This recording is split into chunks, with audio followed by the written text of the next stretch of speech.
সাবেক পুলিশ প্রধান বেনজির আহমেদ এবং জাতীয় রাজস্ব বোর্ডের এনবিআর কর্মকর্তা মতিউর রহমান ও কাজী আবু মাহমুদ ফয়সালের দুর্নীতি প্রকটভাবে প্রকাশের পর তা নিয়ে চলছে নানা আলোচনা ও বিতর্ক। ক্ষমতাসীনরাও এখন স্বীকার করছেন যে দুর্নীতি প্রাতিষ্ঠানিক রূপ পেয়েছে। তবে জাতীয় সংসদে বক্তব্যে সরকারি দলের সংসদের অনেকে পুলিশ ও প্রশাসনের দিকে আঙুল তুলেছেন। কিন্তু স্বাভাবিকভাবেই প্রশ্ন আসে, এই সীমাহীন দুর্নীতি করার মতো পরিবেশ তৈরি হওয়ার দায় তাহলে কার? দায় আসলে সরকারের উপরই বর্তায়, কারণ সরকারি প্রতিষ্ঠানগুলো জবাবদিহি নিশ্চিত করতে সরকার কার্যত ব্যর্থ হয়েছে বলে মনে করেন রাজনৈতিক বিশ্লেষকরা। তারা বলেছেন, গণতান্ত্রিক প্রতিষ্ঠানগুলো পুরোপুরি অকার্যকর হয়ে যাওয়ার পরিপ্রেক্ষিতে একের পর এক দুর্নীতির অভিযোগ উঠেছে এবং তা মানুষকে বিচলিত করছে।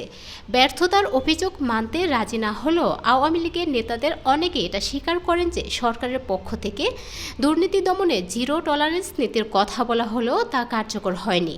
এরই মধ্যে ছাগলকাণ্ডে এনবিআর কর্মকর্তা মতিউর রহমানের বিপুল সম্পদ বানানোর অবিশ্বাস্য খবর সামনে এসেছে। এনবিআরের আরেক কর্মকর্তা প্রথম সচিব কাজী আবু মাহমুদ ফয়সাল ও তার পরিবারের সদস্যদের নামে একাধিক প্লট ও ফ্ল্যাটের সন্ধান পেয়েছে দুদক।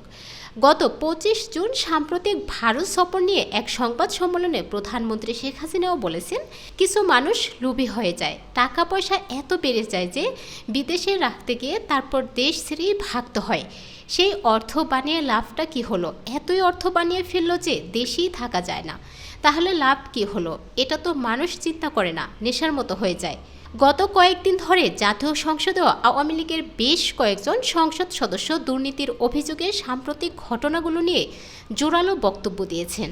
তবে তারা সমালোচনা করেছেন দুর্নীতিগ্রস্ত সরকারি কর্মকর্তাদের।